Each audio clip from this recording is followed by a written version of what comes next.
Puji Tuhan. Kita langsung saja akan bersama-sama mendengarkan firman Tuhan. Firman Tuhan pada pagi yang indah ini temanya adalah tubuhmu adalah bait Allah. Kita mau melihatnya tentang tubuh ini. Kita tidak boleh lupa, kita tidak boleh semena-mena terhadap tubuh ini. Seringkali kita sebagai umat manusia, kita mempergunakan tubuh ini semena-mena, sepertinya tubuh ini adalah milik kita sendiri. Tetapi tidak boleh lupa bahwa firman Tuhan katakan tubuh kita ini adalah bait Allah. Kalau bilang bait Allah berarti milik Tuhan, yang harus kita jaga, yang harus kita rawat. Kita mau bersama-sama membaca terlebih dahulu dalam 1 Korintus 6 ayat 19 hingga ke-20. 1 Korintus 6 ayat 19 hingga yang ke-20. Saya undang kita bangkit berdiri bersama-sama. Kita akan membaca bersama-sama ayat ini. Kita mau baca ayat ini bersama-sama.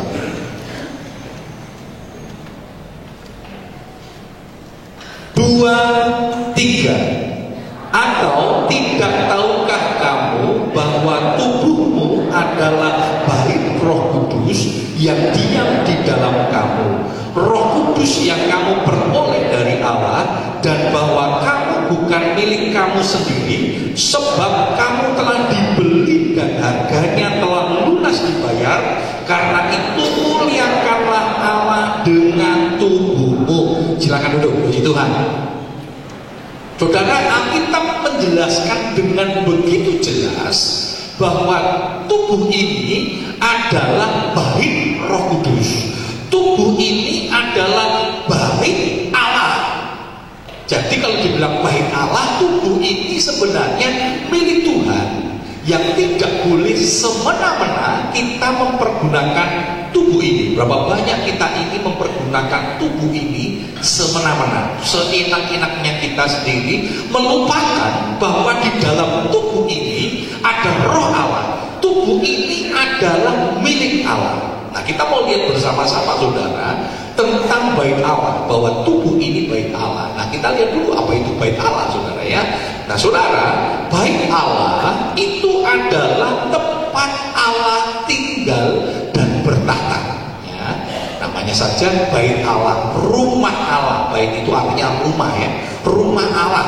Kalau dibilang rumah Agus itu berarti tempat di mana Agus tinggal ya. Rumah Joko berarti rumah di mana Joko tinggal ya.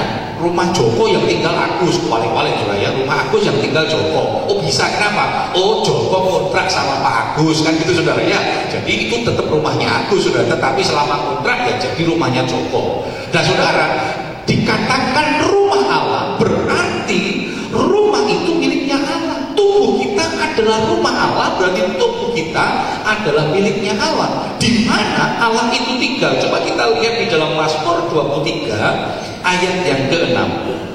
Mazmur 23 ayat yang ke-6. Luar biasa saudara, kalau tubuh ini memang rumah Allah dan kita mengizinkan Allah tinggal dan bertahta di dalam tubuh kita ini, di dalam hidup kita ini, luar biasa saudara ya, luar biasa. Dikatakan apa di dalam Mazmur 23 yang ke-6? Dikatakan dengan jelas ya, ini bicara tentang, kalau nanti kita lihat topik di atas itu bicara tentang Tuhan adalah gembala ya. Tuhan adalah gembala, dan nanti kalau kita lihat bagaimana fungsi gembala itu memelihara dombanya, diceritakan dari ayat pertama sampai ayat yang kelima ya. Ayat yang ke-6 ini konklusi ya, kesimpulan dari seluruh rangkaian pasal itu ya, seluruh rangkaian pasal itu ya. Nanti kalau kita lihat dalam Mazmur 23, saya pernah sampaikan secara berseri ya, di situ ada nama-nama Allah itu ya, ada El Shaddai, Sikenu ya, Syama, Allah, Yehovah Rafa, Yehovah Nitsi ya, Yehovah Shalom. Di situ nama-nama Allah semua. Nah, konklusinya kalau kita lihat di sini, apa yang Allah kerjakan itu nanti akhirnya ini yang didapatkan bagi umat Tuhan yang mengizinkan Allah tinggal di dalam hidupnya. Apa yang dikatakan di sini? Mazmur 23 yang ke-6, kebajikan dan kemurahan belaka akan mengikuti aku seumur hidupku, dan aku akan diam dalam Ini kalau ada orang yang mengizinkan hidupnya Roh Allah tinggal, Roh Allah hidup di dalam tubuh ini, maka dikatakan kebajikan dan kemurahan belaka. Artinya apa? Hanya kebajikan dan kemurahan saja yang akan mengikuti kita seumur hidup kita. Lalu menjadi pertanyaan kita, kok ini saya tidak alami ya? Menjadi pertanyaan besar. Kita nggak pernah salah, firman Allah nggak pernah salah. Kalau ini sampai kita tidak mengikuti, menjadi pertanyaan besar kita, menjadi evaluasi besar kita. Pertanyaannya, sudahkah hidup kita ini menjadi tempat tinggal Allah dan tahta Allah? Ini menjadi pertanyaannya.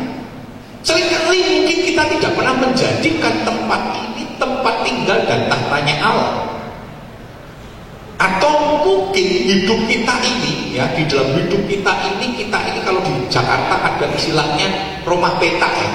Ada petak 9, petak ini, saudara kalau bilang rumah petak di Jakarta, kalau yang pernah pergi ke Jakarta itu tempat umum, saudara. Kenapa disebut petak? Itu rumah tanah luas 100 meter gitu ya, luas tanah 100 meter itu bisa untuk 40 rumah ya, namanya petak-petak, saudara ya.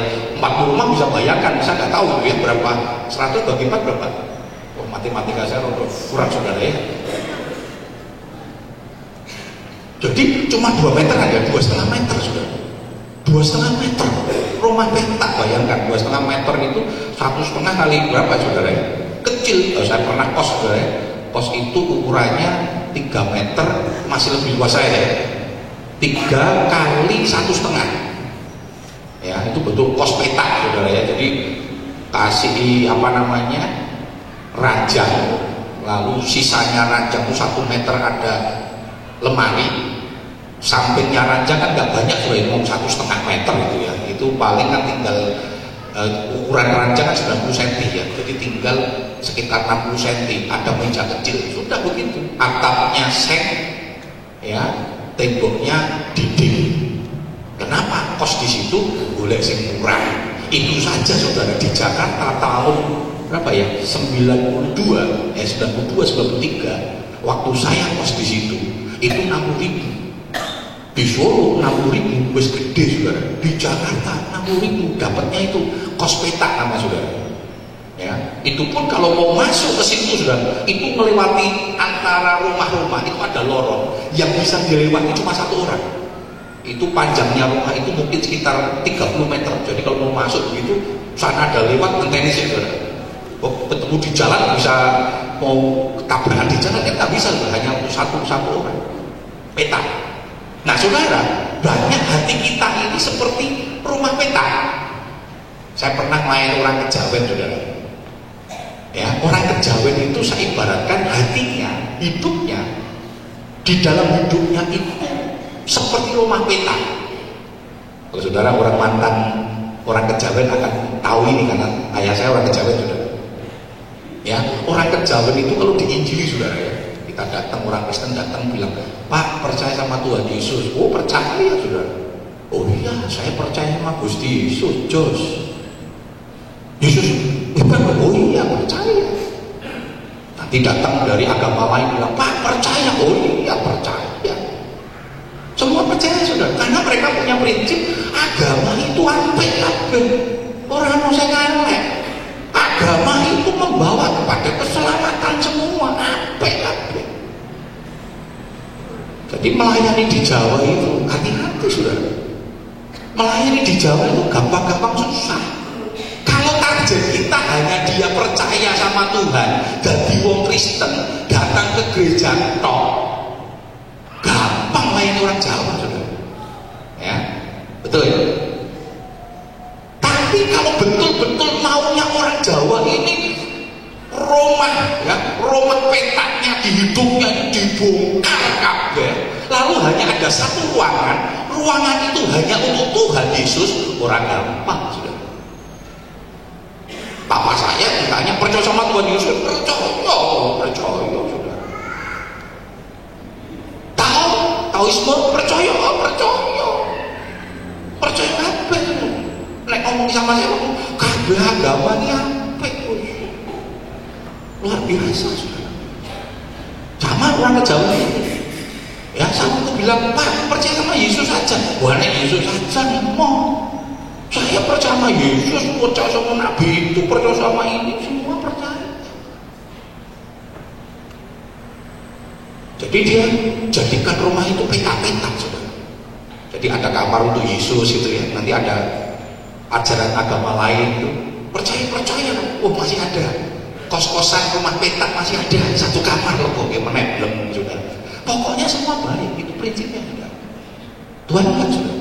Tuhan mau hidup kita hanya untuk Tuhan. Satu-satunya Tuhan. Makanya di Jawa ini ada istilah sinkretisme. Sinkretisme itu apa? Percampuran, perpaduan antara kepercayaan budaya-budaya dengan kekristenan. Betul? Ya percaya Gusti Yesus isik 3 dinonan, 7 dinonan, 40 dinonan, nggak apa-apa saudara. Tetapi kalau saudara hilangkan nilai itu, kalau ada yang tanya, Pak, diadakan boleh, tetapi wadakan ibadah penginjilan tidak percaya masalah nek 3 dinonan ini si ono roe, 4 dinonan, 7 dinonan si ono, 40 ini sudah mulai adu-adu, 1000 dinonan terakhir saudara.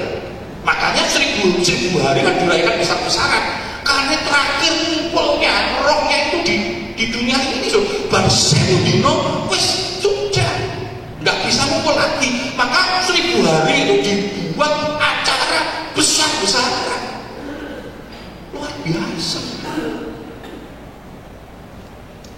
Boleh nggak? Silahkan kalau 7 hariannya itu diadakan besok. Orang usah mikir yang apa nilai-nilai itu nggak usah dipikirkan, saudara. Nggak ada. Jangan nanti lu bagus percaya nggak percaya lu saudara mau percaya Gusti Yesus apa percaya sama roh itu saudara? Kalau Gusti Yesus jadi Gusti Yesus pegangannya firman Tuhan, orang yang lain. Jangan ditambah-tambahkan kitab-kitab yang lain, jangan diajarkan pengajaran-pengajaran yang lain. Lu bagus yo Tuhan Yesus percaya sama orang lain lo saudara menduakan Tuhan Yesus itu saudara. Dan Tuhan Yesus nggak mau didoakan seperti itu. Berapa? Boleh nggak diadakan? Boleh. Tapi itu harus dilakukan nilai-nilai itu. Saya pernah menulis waktu S1 ya, waktu saya S1 untuk menyelesaikan sarjana teologi saya. Ya, saya menulis tentang budaya Jawa, bagaimana penginjilan kontekstual terhadap masyarakat Jawa, khususnya di Surakarta. Ya, Keraton Surakarta di Ningrat. Nah, saya mengambil budaya, saya tahu itu sampai sedikit mempelajari budaya-budaya itu. Ya, jadi ada hal yang kita bisa lakukan, ada hal yang kita harus ubah, ada hal yang tidak boleh dilakukan atau betul-betul dibuang. Dilakukan itu contohnya tadi misalnya 3 dino, 7 dino gitu saudara, boleh, ibadahnya boleh sudah dilakukan. Tetapi nilainya harus dihilangkan. Ya, ngumpulkan orang nggak apa-apa, silahkan berdoa, memuji Tuhan, Injil diberitakan, silahkan. Tetapi tidak ada nilai. Wah ini roh seono lu. Nah, sudah nggak boleh percaya seperti itu. 7 bulanan gitu sudah. Boleh nggak? Silahkan mencuri. Nah, jangan nilai-nilai di luar kebenaran firman Tuhan itu ditinggalkan. Karena nggak boleh ubah. Ada roh Allah yang tinggal, yang harus kita utamakan. Saudara lakukan itu untuk apa? Untuk Tuhan, bukan nilai-nilai itu. Saudara kita lihat dulu, lanjut dulu. Yesus tinggal dalam hidup orang percaya. Yohanes 15 ayat 9 sampai 10. Tidak boleh lupa ya.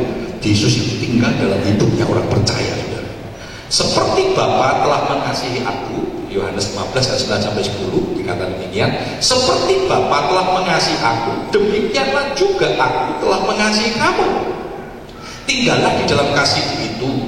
Jikalau kamu menuruti perintahku, kamu akan tinggal di dalam kasihku, seperti aku menuruti perintah Bapakku dan tinggal di dalam kasihnya. Jelas dikatakan seperti Tuhan Bapa telah mengasihi Yesus dan Yesus telah mengasihi kita, tinggallah di dalam kasihku. Jikalau kamu menuruti perintahku, kamu akan tinggal di dalam kasihku.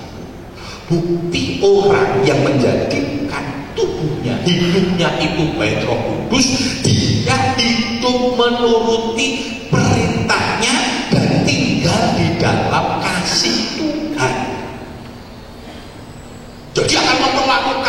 tubuh ini, memperlakukan hidup ini seperti maunya Tuhan, bukan maunya kita.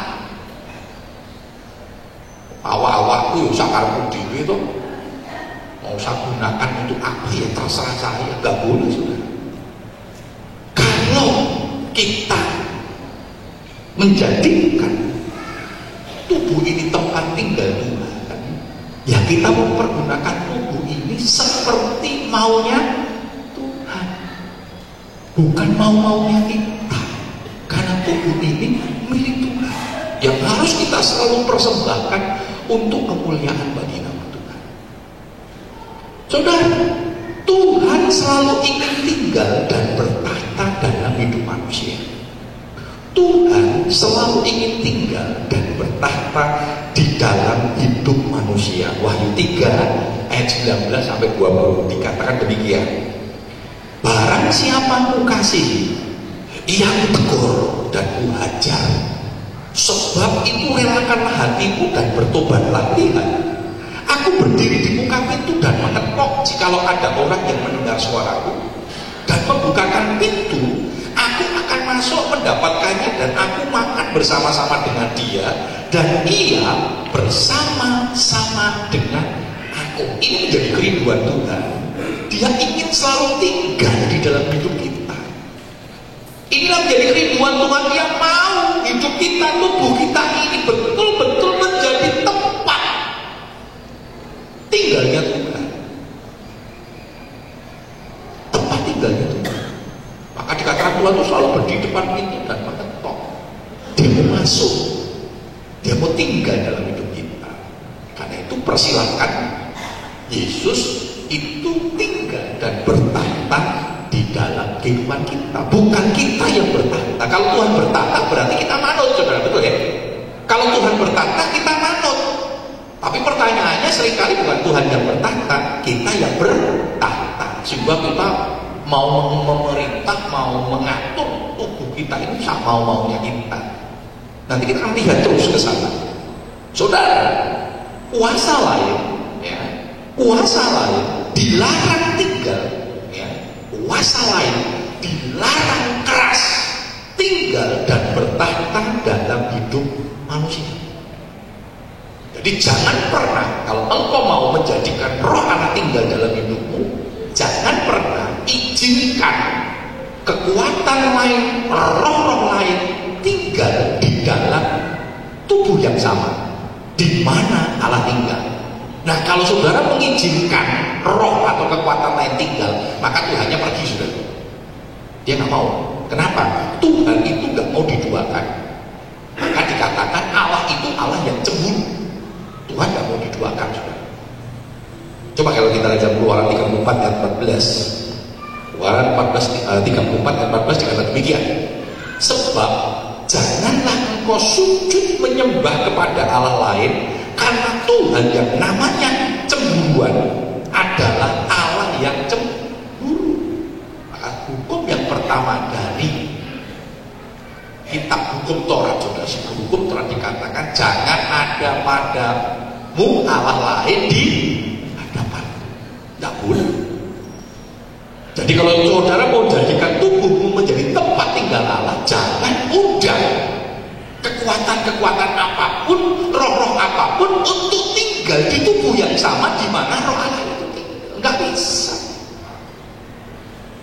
PKI Kristen yang ilmu enggak bisa, saudara, setan. Tuhannya pergi. Tuhannya pergi. Tuhan enggak ada dalam hidup kita. Ya? Atau percaya dengan kekuatan-kekuatan lain, percaya kepada Allah-Allah lain, percaya kepada ajaran-ajaran lain di luar ajaran Kristus. Tidak bisa. Tadi jelas dikatakan, kalau mengasihi Kristus, kalau mau Kristus tinggal, berarti mengikuti perintah Kristus. Dengan saudara tidak mengikuti perintah Kristus, dengan kata lain, saudara dengan sengaja membiarkan Kristus pergi, tinggalkan hidup kita. Jadi jangan mensinkretismekan Kristus, jangan mencampur adukan pengajaran Yesus. Dan ini tidak gampang. Minggu ibadah malam Jumat kembang setaman, saudara. Saya nggak tahu masih nggak saudara, di rumah saudara setiap malam Jumat pasang kembang setaman. Keluarga kami itu dulu waktu saya masih SD saudara, itu tugas saya sudah di pojok-pojok rumah saya pasang kembang setaman. Saya sekolah minggu nih pasang kembang setaman, nggak ngerti saudara, nggak ngerti. Papa mama saya belum percaya sama Tuhan. Setiap malam Jumat itu tugas saya pasang kembang setaman saudara. Tahu ya kembang setaman? Sama ya namanya kembang setaman saudara ya. Jadi pergi ke tuku kembang, sak pincuk saudara, pasang itu di pojok-pojok rumah. Tapal kuda, nempel di rumah saya saudara. Saya nggak ngerti saudara. Bersyukur akhirnya keluarga saya bertobat. Nah, kalau enggak kan lucu saudara. Saya gembala GBD Siloam, nek malam Jumat di pojok-pojok ujungnya GBD Siloam mau kembang setaman saudara. Akan nggak lucu gitu. Ini pendeta saudara, pendeta yang percaya orang kembang setaman barang saudara. Saudara, Allah kita yang cemburu, nggak bisa saudara. Kalau saudara percaya Yesus cukup, amin, amin. Loh kalau saudara pasang-pasang itu kan merasa Tuhan Yesus nggak cukup saudara, perlu tambahan kekuatan lain, nggak bisa. Dengan saudara menambah kekuatan lain, berarti saudara membiarkan Yesus pergi. Allah cemburu, betul nggak saudara? Loh ibu-ibu cemburu nggak sama suaminya? Oh cemburuan, loh iya cemburu, so bojone gandeng-gandeng wong yo ora apa-apa katanya. Wah aku kan ora cemburu saudara, oh ya perlu diperiksa saudara. Sampai buka gandengan sama orang lain, waduh walaupun sama pendeta tak sidang 24 jam itu. Cemburu, dia nyatu saya rento saudara ya. Kan harus begitu, betul nggak? Saudara mau? Ya, makanya kan ada istilah aku rada di mati. Akhirnya kan istrinya nantang, gue pilih aku Deni, nek Deni mlebu aku metu, betul nggak? Oleh mah kamarnya loro, gue ning kamar nomor 1, biar dia kamar nomor loro. Kan kamarnya kapak, berarti gue duit cadangan loro meneng katanya saudara. Nah, luar biasa kalau ada istri yang mau dibegituin, aduh, saudara sudah perlu bertobat juga itu. Karena itu jangan kita biar. Allah kita cemburu. Allah juga sama nggak mau. Itu aja. Anda undang roh lain, Allah pergi. Kalau Allah saudara mau roh Allah tinggal dalam hidup kita, ya jangan ada Allah lain. Karena tubuh kita itu hanya tempat tinggalnya Allah yang bertahta. Tidak boleh ada yang lain. Selanjutnya saudara, bait Allah adalah tempat kemuliaan Allah. Ya, bait Allah adalah tempat kemuliaan Allah. Di bait Allah itu tempat kemuliaan Tuhan. Ya bu, itu tempat yang kemuliaan yang kedua, bahkan kemuliaan yang harus dijaga ya. Masih ingat ya? Ruang maha suci itu wah nggak asal sembarangan bisa masuk karena di situ tempat kemuliaan Allah. Gak sembarangan orang bisa enaknya budas-budus saudara. Nggak bisa. Mati itu. Jangankan orang awam, hanya jemaat, imam saja nggak boleh semua imam masuk. Orang imam besar dan itu nggak bisa sakinah waktu-waktu. Menunjukkan apa? Kemuliaan Allah sesuatu yang luar biasa. Dan bait Allah itu adalah tempat kemuliaan Allah, di mana Allah kemuliaan Allah itu bertahta. Coba kita lihat 1 Korintus 6 ayat 20 tadi. Dikatakan ya, sebab kamu telah dibeli dan harganya telah lunas dibayar. Karena itu muliakanlah Allah dengan tubuh. Kalau tubuh kita ini tempat tinggalnya Allah, tubuh kita ini bait Allah, maka kita menjadikan tubuh ini untuk kemuliaan Tuhan, bukan untuk kemuliaan pribadi. Cara pakaian, cara dandan, saudara hati-hati memuliakan nama Tuhan enggak? Saya khotbah nganggo singlet saudara, ya udah apa-apa. Nek orang memuliakan nama Tuhan, betul nggak sih? Loh di GPD ini kan punya standar pengkhotbah itu luar biasa, oleh gereja gede begini saudara. Saya di Solo nggak nganggo jas saudara. Wis dojone cilik, panas nganggo jas keringetan terus saudara. Saya pakai jas kan setelah jadi gembala di Wisma bukan karena kemaki, karena Karena Tuhan gembala-gembala yang dulu nganggo jas kabeh. Waktu saya diundang pertama kali di sini, saya sempat tanya itu. Saya sempat tanya yang full dress apa dasi. Nah, dia bilang dasi truk. Oh, haleluya 12 kali. Orang-orang apalagi badan saya dulu kan gemuk, saudara ya. Oh, paling seneng saudara. Jas kan panas, wis panas ora AC kan gitu saudara ya. Di kebetulan standar, walaupun di beberapa gereja-gereja sekarang sudah yang model-model gereja kota, sudah ngaku saudara. Kalau saya tanya, Pak, dasi atau dress? Lepat batik orang apa. Ngejin aja nggak apa-apa. Walaupun betul sudah ngejin, kata jin orang apa. Hebat benar sudah. Ya saya tidak tahu ya. Boleh nggak apa-apa. Selama kalau pakai jin di situ ternyata jemaatnya merasa itu bisa memuliakan Tuhan, nggak apa-apa, sudah nggak apa-apa. Jadi tidak salah. Yang penting kan budaya, kultur. Nah kita ini nggak bisa. Coba saudara ada yang khotbah. Walaupun saya tidak sampaikan kepada pendeta Yeremia, saudara harus pakai dasi, dia GPDI. Coba kalau dia bakal GPDI, yang kurang petani atau mana, ngambil katok jin dan sebagainya. Nah itu biasa saja, nggak masalah saudara. Nah kita punya kultur saudara, betul kan? Nah waktu saya pakai jin, coba minggu depan misalnya ngambil jin, ngambil kupluk saudara ya, orang ngambil batik, ini Pak Camat atau Pak Agus katanya saudara, ini gembala atau Pak Camat kan saudara. Minimal sudah siap sih ya, sudah pun menggunakan firman Tuhan siap sih sudah, siap hati ini Pak Agus orang bener. Nama Tuhan kan dipermuliakan sudah. Nama Tuhan tidak ada. Cara berpakaian kita juga jaga sudah, ya, juga jaga. Kadang orang Indonesia itu repot saudara. Biasanya korban model kan ibu-ibu ya, wanita-wanita. Nah cowok ini biasanya modelnya orang ya modelnya begini. Saya itu kayak dempet di model jas yang begini saja. Hem yang lengan panjang belum pernah ada ya. Hem yang si jendela panjang jendela pendek kan belum ada ya. Tapi mungkin kalau berani nggak apa-apa loh sudah. Bagus itu mungkin model sudah. Jendela lengan pendek dengan ini kerangnya juga begitu separuh orang.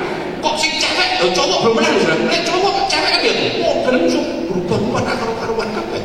Nah cowok yang modelnya gitu, sudah mau pakai merek yang paling mahal atau yang paling murah, modelnya yang gitu, nek beli hem ya mesti ono kerai, kan gitu ya, kerah lengan pendek, ya nggak ada yang bocah gajek gitu ya, kalau saya bocah gajek sini panjang ya udah, ya jadi modelnya nek cowok itu ya saking memang cowok itu modelnya yang ngono sudah ya, jadi apa namanya, nggak pernah berubah-ubah, modelnya kan nggak pernah berubah-ubah, ya kita harus ikuti model, cuma kadang Indonesia kan lucu sudah ya.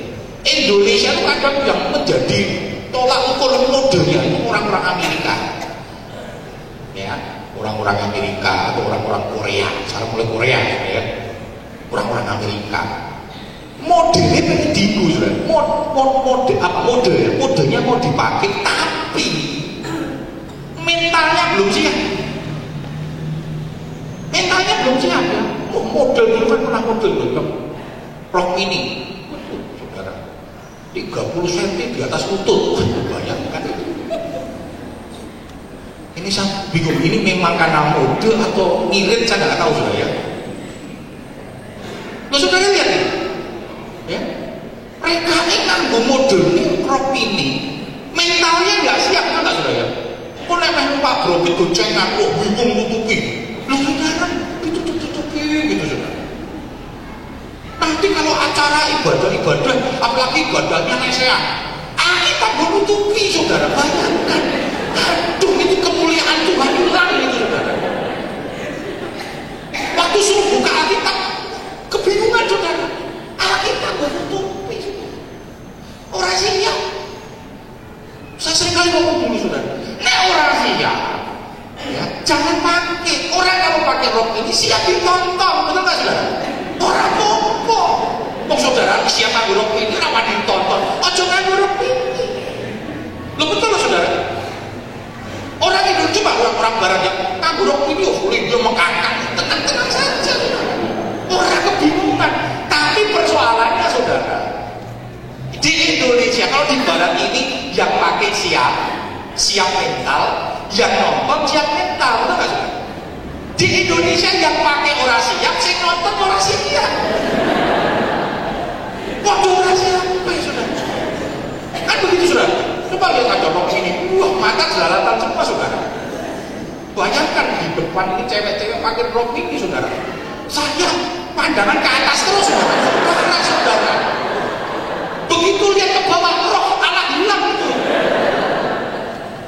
Loh betul saudara, kita masih ingat. Mungkin yang pakai siap, yang nonton nggak siap. Saudara pernah ke Bali? Ya, kalau ke Bali biasanya tujuan utama kemana? Batin, ini nanti walaupun awalnya jawab batin, ute legian, saudara kan pasti itu. Yang pernah ke Bali tahu kenapa ada kesana? Saya pertama nggak ngerti, saudara. Pertama kali ke Bali, kita ke Kute katanya. Nanti lihat sumur katanya. Nah, saudara yang tahu terjemahkan di sana kan terjemahkan juga. Daripada roh Allah hilang nanti saudara. Loh, jangankan yang orang awam.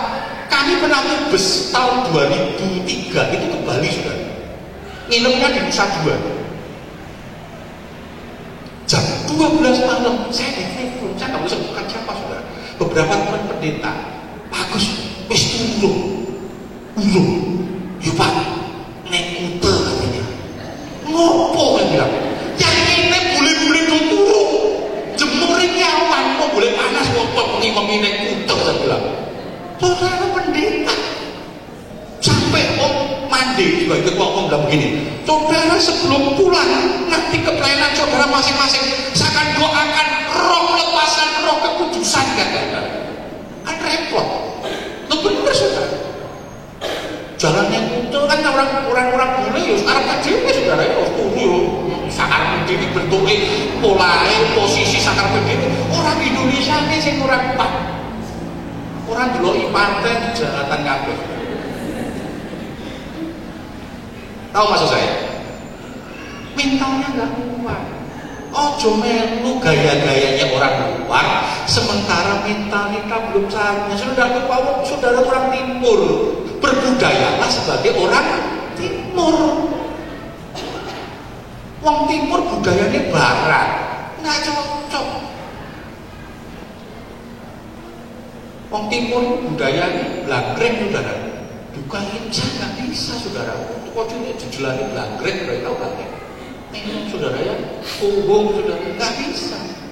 Nikmati saja. Saudara, jangan lupa tubuh kita ini baik apa? Kemuliaan Allah tinggal. Melalui tubuh kita memuliakan nama Tuhan kan? Melalui cara pakaian, cara sikap memuliakan nama Tuhan kan? Nah, boleh lupa tubuh kita baik apa? Yang harus betul-betul kita jaga saudara. Yang harus betul-betul kita lakukan. Di Jakarta dulu udah punya kebiasaan ya.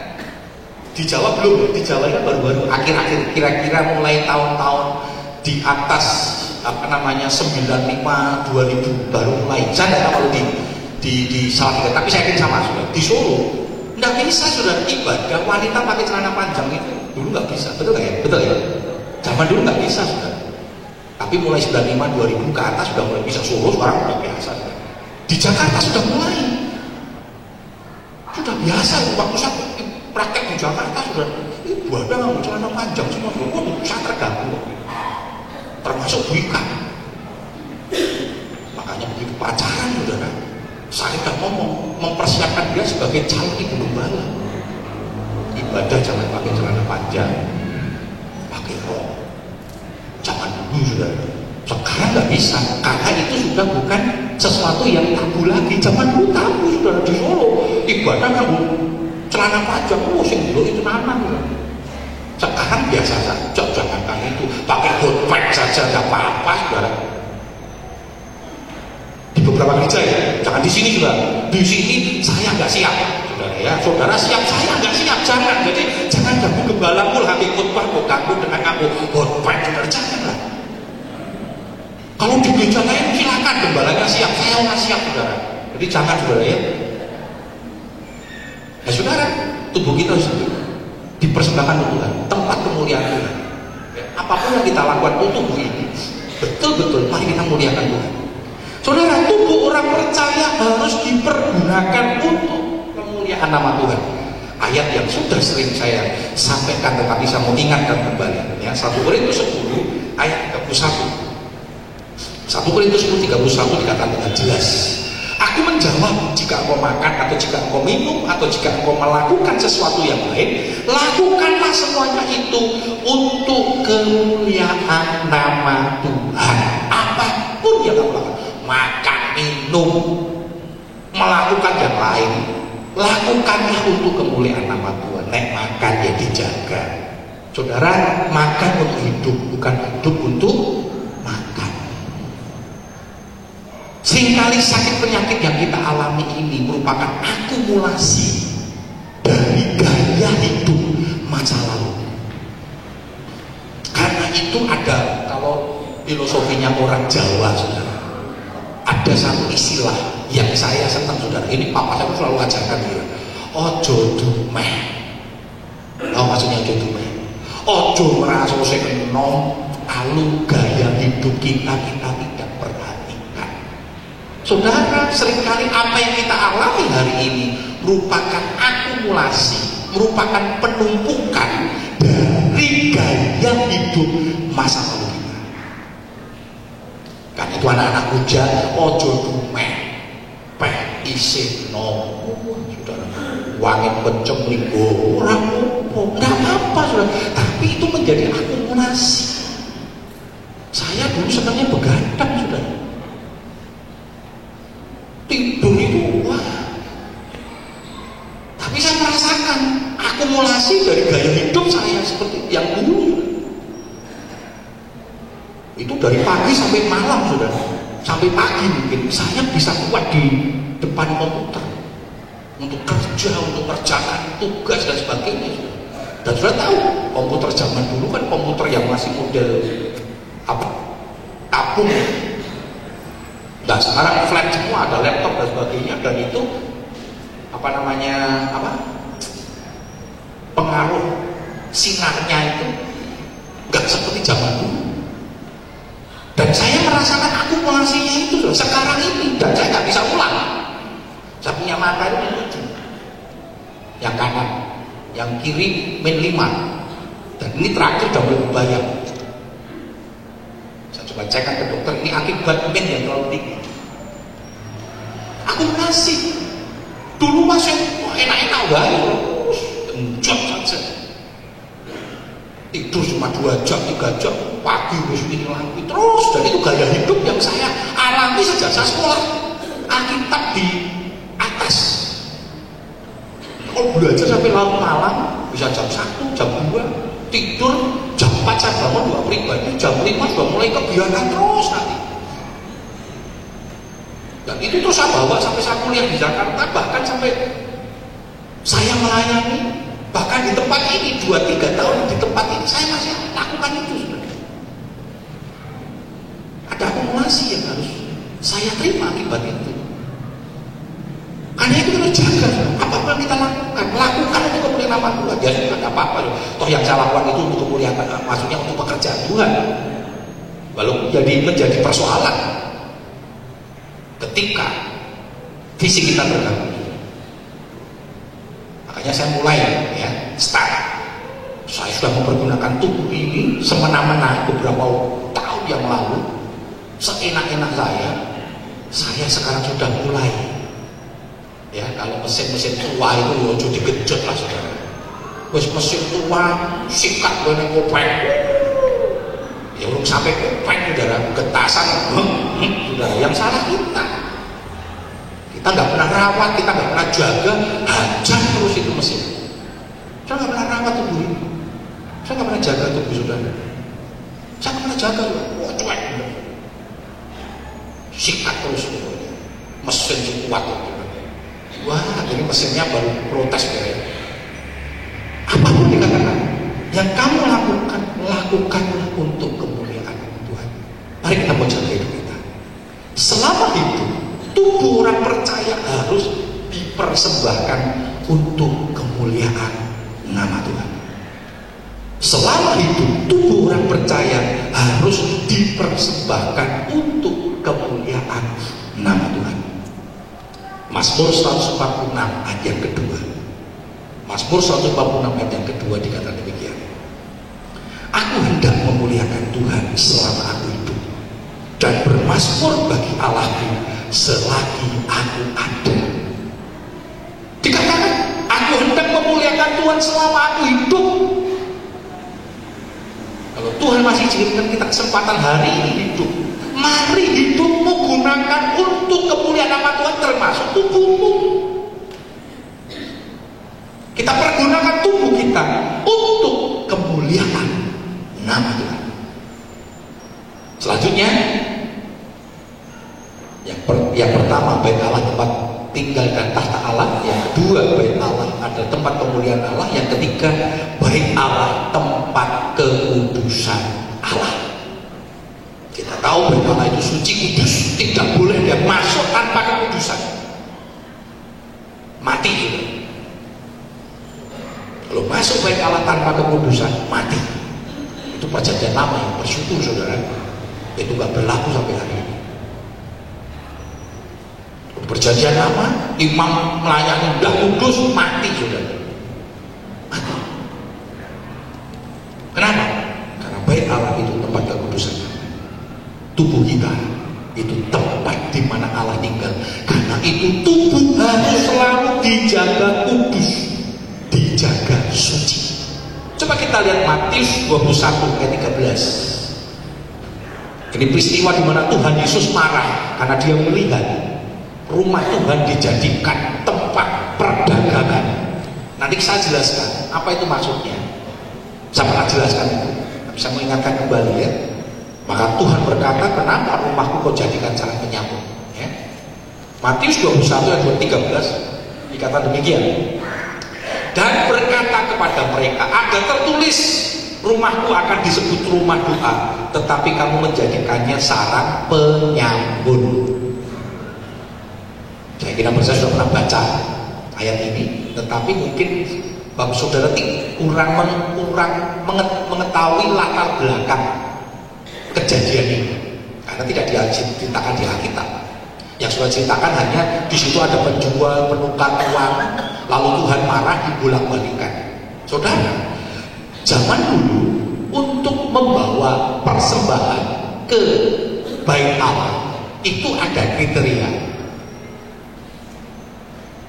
Kalau membawa domba dikatakan setahun, dan itu harus tidak bercacat celah. Nah, ada imam yang akan menseleksi apakah korban-korban itu layak. Nah saudara, ketika ada jemaat yang datang lalu mencoba membawa korban, diseleksi yang namanya dikatakan tak bercacat celah. Ini kan walaupun dikatakan tak bercacat celah, tetapi kan tidak ada satupun hewan ataupun bahkan manusia yang tidak bercacat celah, betul nggak? Maka dikatakan tidak ada gading yang tidak rentan. Artinya semua kalau gula itu ada. Coba tubuh saudara kalau digula itu ada yang cacat celahnya. Oh itu apa? Kok itu ono saudara? Kuping ini ternyata ada saudara. Ternyata saya punya mama itu kupingnya itu kaku saudara. Di sininya itu seperti kan lembek saudara. Kuping kaku. Irungnya apa bagus saudara? Irungnya ternyata diperhatikan ombo sebelah.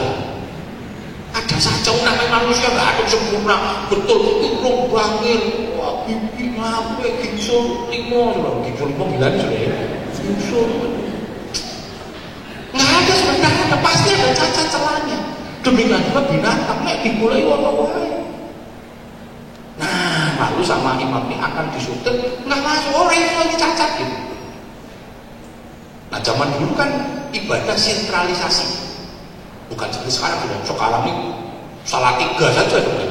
Itu ada 100 sekian gereja, 100 sekian gereja, bayangkan itu ya. 100 sekian gereja, makanya tidak heran kalau orang-orang Muslim marah sama Kristen itu karena gereja lebih banyak daripada masjid sudah. Gimana? Dulu enggak sih kan, sentralisasi, bahkan sentralisasi mana? Yerusalem. Kalau di Semarang udah, kalau kita mau ibadah, orang Solo itu harus pergi ke Yerusalem. Sentralisasi. Nah ketika ditolak mereka harus balik lagi kan, habis waktunya. Nah mereka menyiapkan daripada pulang, beli saja itu. Di imam-imam itu ada yang menyiapkan domba-domba untuk korban. Nah, atau binatang-binatang untuk kurban. Imamnya yang jualan. Nah, ini yang membuat Tuhan marah. Imam yang harusnya berdoa, imam yang harusnya melayani Tuhan, orang ngurusi pekerjaan Tuhan, ngurusi dagangan. Ini yang membuat Tuhan marah. Maka dia berkata, kau jadikan rumahku sarang penyamun. Melebihi penyamun juga karena imamnya ngapusi, ya tidak ngapusi tadi umat-umat. Dan pasti harganya dinaikkan. Oh, ini standar, ini dan sebagainya. Ini yang membuat Tuhan marah. Maka dipulak-balikan dengan keras, kau jadikan rumahku sarang penyamun. Imam-imam tidak lagi menjaga kekudusan bait Allah, tetapi sudah merusak. Hanya dulu GPDI, saudara ya. Mungkin hanya GPDI, sekarang sudah berubah. Kalau gereja lain banyak. Kalau GPDI namanya pendeta hamba Tuhan, itu biasanya full time gitu. Opa dulu orang top di BRI di Lombok. Ya kerja di perbankan, orang pinter yang kita tahu. Opa kakak adik, Opa Batubara Surabaya, Opa Batubara Salatiga, ini orang pinter, orang pendidikan. Makanya kalau sudah lihat buku-bukunya sudah, buku Belanda, saya bisanya restem, solder, saudara ya. Opa pinter Belanda, Inggris bisa. Wah, saudara saya ini ya menguasai 3 bahasa lah. Bahasa Indonesia, bahasa Jawa halus, bahasa Jawa kasar, 3 bahasa. Bersyukur. Pinter sudah. Tapi dia tinggalkan pekerjaannya, dia tinggalkan perbankan walaupun dia punya kedudukan tinggi, dia jadi hamba Tuhan. Orang-orang top semua. Bapak Van Kessel itu orang top di perminyakan cepu. Lumoindo itu orang-orang topnya di perminyakan cepu, saudara. Tinggalkan semuanya, jadi hamba Tuhan. Tidak pikirin dagang, saudara. Sekarang banyak hamba Tuhan sudah di Jakarta, saya lihat, saudara. Dari pendeta dodolan beras karena dia dari Cianjur, saudara. Di SMS jemaat siapa yang mau pesan beras bisa, saya langsung kirim dari Cianjur. Yura salah, saudara. Dan saya tapi kok gimana ya komitmen itu, saudara? Saya pernah kerja, saudara. Saya tinggalkan semua. Dari hamba Tuhan dodolan sate kambing, ada juga, saudara. Saudara kita betul ini di Jakarta banyak. Sekarang nyambi kambing, saudara. Bahkan adik dari marketing motor, saya ketemu sama dia. Dia pelayananmu, mas sekarang sibuk aku. Loh kok sibuk? Lah saya ngurusi motor ya, motor Cina kan. Lah pekerjaan Tuhan, yo bisa nih tak sambil. Kok dan pekerjaan Tuhan di sana. Saya nggak tahu. Tapi saya nggak tahu. Kalau saya pribadi, kalau engkau sudah mau jadi hamba, namanya hamba Tuhan kok. Kalau itu kan hambanya duit, betul kan? Kan Tuhan katakan kamu nggak bisa menghamba kepada dua Tuhan, nggak bisa ke Mammon, nggak bisa ke Tuhan. Mana bisa, saudara? Sama aku masih ngerintis, saudara. Pernah ditawari manajer mineral pot untuk provinsi Jawa Tengah. Saya dibayar, saudara. Bagus. Bisa nggak tolong kamu? Kenapa? Aku jadi manajer mineral pot di Jawa Tengah. Saya bilang, aku pendeta ya. Saya pendeta. Terus dia ngomong, apa pendeta nggak boleh kerja? Bukan masalah nggak boleh kerja. Saya sudah komitmen mau fokus full time, namanya full time bukan part time. Saya full time layani Tuhan. Pak, saya nggak butuh waktumu 24 jam. Kowe ngantor sedino saja cukup. Yang penting kowe teko mbok atur. Karena kamu manajer kan, aturan wae. Ora usah mbok aturan saja. Suatu mau tinggal silakan.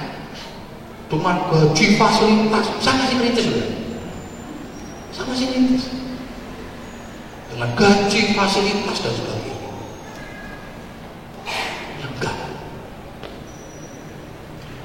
Mana mungkin, saudara? Saya jadi manajer hanya mikir saja. Nggak bisa. Ada masalah, ada persoalan masih saya mikir. Ada kamu kerja, ngapain saya dulu tinggalkan pekerjaan saya? Saya kerja sampai hari ini saya berhasil, menurut saya. Tetapi saya tidak banyak berhasil, Tuhan panggil saya. Makanya kenapa Bu Ika tidak praktek juga? Banyak orang membodoh-bodohkan saya.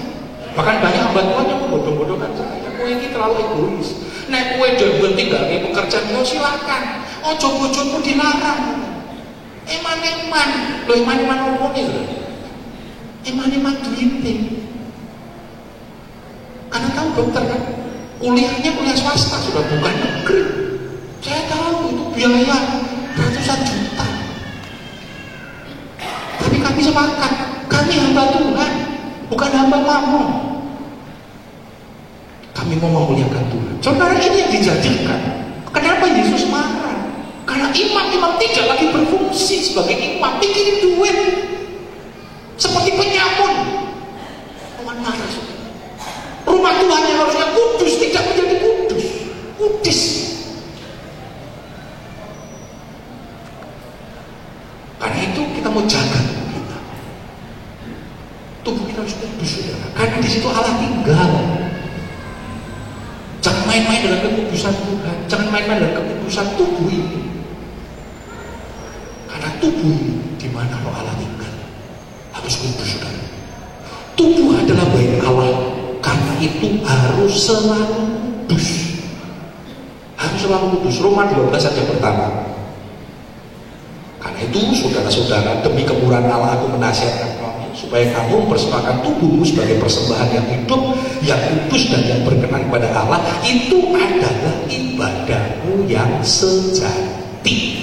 Ibadah yang sejati bukan sekedar hadir di dalam ibadah raya.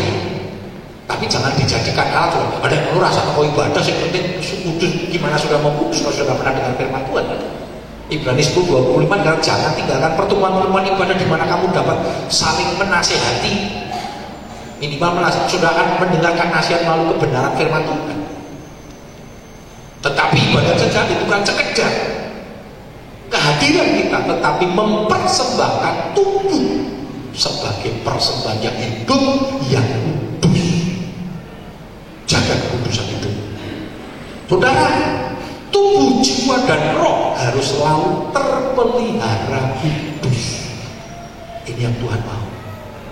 Maka menjelang kedatangan Tuhan, firman Tuhan katakan kita harus jaga kekudusan tubuh, jiwa, dan roh kita. 1 Tesalonika 5:23 dikatakan, ya, semoga Allah damai sejahtera menguduskan kamu seluruhnya, dan semoga roh, jiwa, dan tubuhmu terpelihara sempurna dan tak bercacat pada kedatangan Yesus Kristus Tuhan kita. Mari kita jaga tubuh ini menjadi kudus di hadapan Tuhan. Jangan main-main dengan tubuh ini. Kita mau jaga tubuh kita. Dan akhirnya kita menjaga tubuh sehat. Ini beberapa statement ini beberapa kali saya pernah sampaikan beberapa waktu yang lalu. Karena ini yang terjadi dalam hidup kita. Ya. Kita menjaga tubuh sehat bukan karena takut mati, tetapi karena tubuh kita adalah baik Allah. Berapa banyak kesadaran orang baru timbul, saudara, ketika orang ini takut mati. Dia baru jaga tubuh ini ketika dia takut mati. Kenapa? Karena dideteksi akibat akumulasi gaya hidup yang tidak sehat. Terus kita terdeteksi ada satu penyakit, lalu baru kita karena takut mati, bukan sadar bahwa tubuh kita baik Allah, baru kita jaga tubuh. Baru kita mulai diet ini, diet itu, diet sana, diet sini. Ada banyak orang tanya, bagus diet ya? Enggak. Saya menata hidup. Saya menata hidup. Kalau diet itu gerangsang, betul nggak saya? Bapak diabetesnya tinggi, orang itu diet juga. Oh, begitu diet itu pengen makan sego, mana orang sego itu orang lagi. Lidah kita ini kan orang nasi nggak bisa. Telo aja rasanya piye telo mau. Mangan jangan nasi buat telo, orang enak, saudara. Tapi kalau orang Papua, oh bisa, sudah. Itu kan masalah kebiasaan saja. Masalah kebiasaan saja. Kenapa kita? Nah ketika diet, saudara, enggak tahan. Saya punya teman hamba Tuhan, pernah gulanya tinggi, sudah luka kaki. Dokter katakan jangan makan nasi, ganti dengan beras merah. Saya datang ke sana, saudara. Saya tahu ini hamba Tuhan senang makan, saudara. Nah, kesini saya langsung kali aja, terus makan, luar biasa. Lalu kami, karena istrinya sempat masak, saudara. Kami datang, Gus, ojo mulai yuk, tak masakin, tante masakan, oh siap tante, masak saudara. Makan siang, ya. Gus, umum saya kira itu mangan ceko, utuh, beras merah. Jadi sehat. Oh iya, ceko sekarang saya bilang saya beras merah. Gitu. Saya aja minta beras merah, saudara. Karena saya membiasakan dengan beras merah, beras hitam, saudara. Ya dikasih beras merah, udah makan. Tantenya pergi, Gus entek yo, tak tinggal sih entek. Tantenya pergi nyebut beras putih belum. Oh, ora itu. Mumpung tante ora ono kan saudara. Saya bilang, lemes orang ngacak itu diet saudara. Jangan diet, sadar, tata hidupmu. Saya mau tata hidup saudara. Wong rasa itu hanya di lidah, betul nggak saudara? Coba makan seenak apapun, rasanya nih lidah begitu belum hilang. Kan dah bukan makan jeruk, rasa enak isi terus saudara. Mengkira tolong itu saya bilang saudara, masih langsung kadang lali. Rasanya ini, dulu sekarang sudah pernah, ya sudah. Jangan hantam terus, saudara. Ingat, jaga tubuh bukan karena takut mati. Mati urusan Tuhan. Tapi nek hidup dikhawatirkan dengan takut mati kan lucu saudara. Burung mati, saudara. Isih urip nek sudah siap mati besok, saudara. Karena ketakutan. Nikmati, jaga tubuhmu bukan karena takut mati, karena tubuhmu ini baik Allah, baik Roh Kudus yang harus dijaga. Tata hidupmu mulai sekarang. Anak-anak muda, tata hidupmu. Jangan cuma isi nom. Saya dulu anti jaket, saudara. Nek angin kenceng, seneng banget, saudara. Anti jaket. Ya. Seringkali kakak saya, tante saya, terus buat jaketan, gue ireng banyak, baca ireng bisa bilang.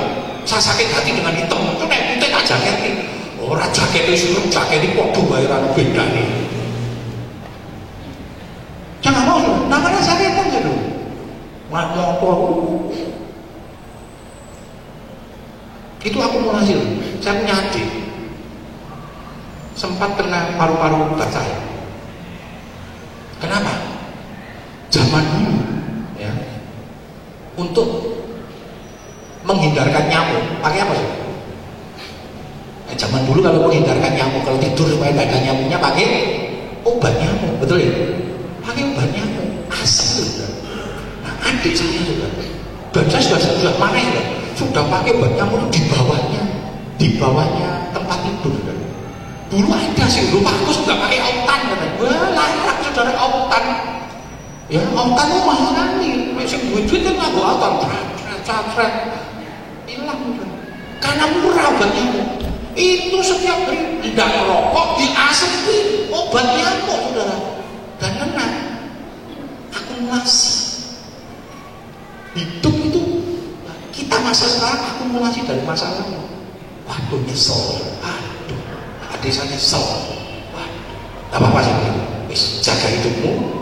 Obati sembuh.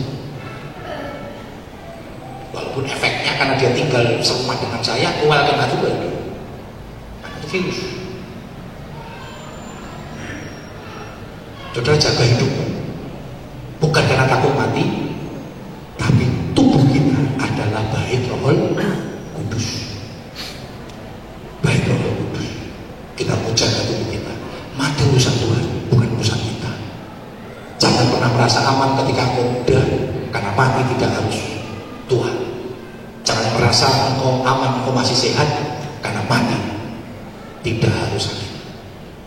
Minggu yang lalu saya diizinkan Tuhan menghadapi orang yang meninggal dalam usia muda. Hari Jumat saya punya adik sepupu 45 tahun meninggal. Malam-malam dia istrinya tidur di rumah mamanya, dia tidur di rumah, meninggal. Dokter katakan itu mungkin jantung. Tapi saya bisa memaklumi kenapa dia punya gaya hidup di masa mudanya hancur berantakan. Tapi bersyukur dia hari-hari akhirnya dia bertobat, saudara. Kalau saya ingatkan dia cukup dekat dengan saya. Dia cucu kedua laki-laki setelah saya. Terakhir dia cukup dekat saya, dia katakan jaga hidupmu, jaga imanmu. Ada jemaat kita yang Pak Hadi usia 49 tahun, masih relatif muda. Saudara, mati urusan Tuhan, bukan urusan kita. Tapi biarlah ketika kita hidup, kita menjaga tubuh kita, karena tubuh ini tempat tinggal dan tahta Allah, karena tubuh ini tempat kemuliaan Allah, karena tubuh ini di mana kekudusan Allah itu tinggal. Mari kita bangkit berdiri bersama-sama.